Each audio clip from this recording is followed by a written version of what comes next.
सर्वमंगल मांगल्ये शिवे सर्वार्थ साधिके शरण्येत्रिके अंबिके गौरी नारायणी नमस्तुते।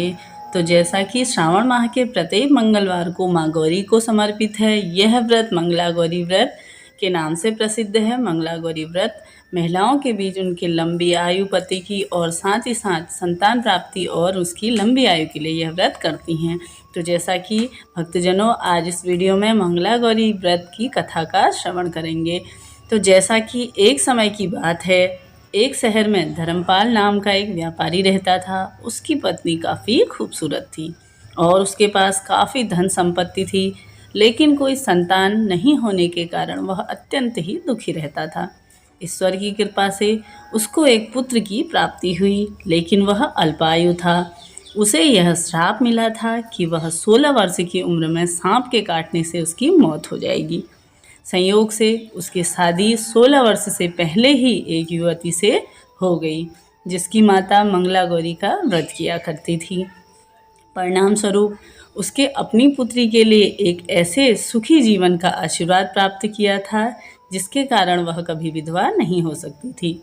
इसी वजह से धर्मपाल के पुत्र ने 100 साल की लंबी आयु उससे प्राप्त करी। इस कारण से ही सभी नवविवाहित महिलाएं और सभी माताएं इस व्रत को करती हैं तथा गौरी व्रत का पालन करती हैं और अब एक लंबी आयु और सुखी जीवन की और वैवाहिक जीवन की कामना करते हुए जो महिला इस व्रत को करती है, उसे अखंड सौभाग्य की प्राप्ति होती है। इसके बाद जैसा कि कथा के बाद क्या करना चाहिए, मान्यता है कि कथा सुनने के बाद विवाहित महिलाओं द्वारा अपनी सास और ननद को लड्डू दिया जाता है। 16 की संख्याओं में सामग्री दी जाती है, जैसा कि सुहाग की सामग्री या माता गौरा को आप किसी भी मंगलवार के दिन आप सभी सुहाग की सामग्री अवश्य से चढ़ाइए। अगर सुहाग की सामग्री में 16 सामग्रियाँ आप नहीं चढ़ा सकते तो आप सभी को मात्र सिंदूर ही माता गौरा को अवश्य से चढ़ाना चाहिए और उसी सिंदूर को अपने माथे पे लगा लीजिए। इससे भी अखंड सौभाग्य की प्राप्ति होती है। जिसी उंगली से आप माता गौरा को लगाते हैं, उसी उंगली से आपको सिंदूर अपने माथे में भी अवश्य से ही लगा लेना चाहिए।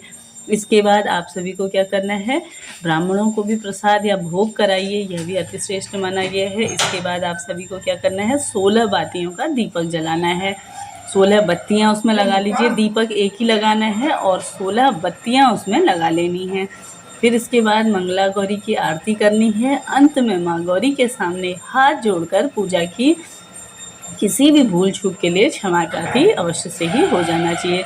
आपको इस व्रत को करने से परिवार में हमेशा खुशियाँ बनी रहती हैं। यह व्रत लगातार 5 साल तक किया जाता है और उसके बाद ही इसका उद्यापन होता है।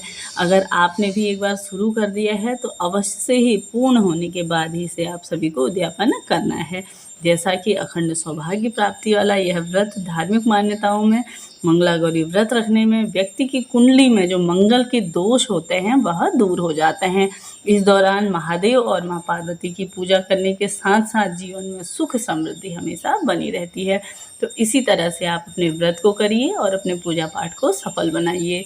तो मेरे द्वारा दी गई जानकारी अगर आपको पसंद आई हो तो वीडियो को लाइक करिए और चैनल को सब्सक्राइब करना ना भूलिए। तो मिलते हैं अगले वीडियो में। और मेरे चैनल पे आप सभी के लिए प्रतिदिन कथाएं डाली जाती हैं और साथ ही साथ जैसा कि हरतालिका तीज के लिए भी आपके लिए वीडियो प्राप्त हो जाएगी। तो मिलते हैं अगले वीडियो में, तब तक के लिए हर हर महादेव।